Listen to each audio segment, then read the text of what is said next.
How to use Ozempic for weight loss. For the first month, the starting dose is 0.25 milligram once a week for the first 4 weeks. This gives your body a chance to get used to the medication. In the second month, at week 5, your doctor will increase the dose to 0.5 milligram once a week. In the third month, your doctor will advise you to increase your dose to 1 milligram once a week.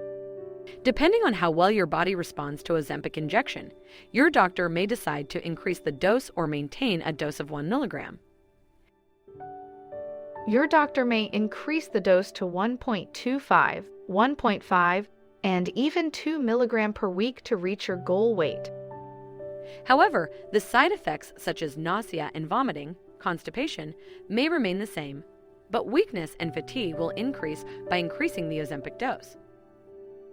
Watch our next videos about Ozempic to learn more. Subscribe to our channel. We wish you good health.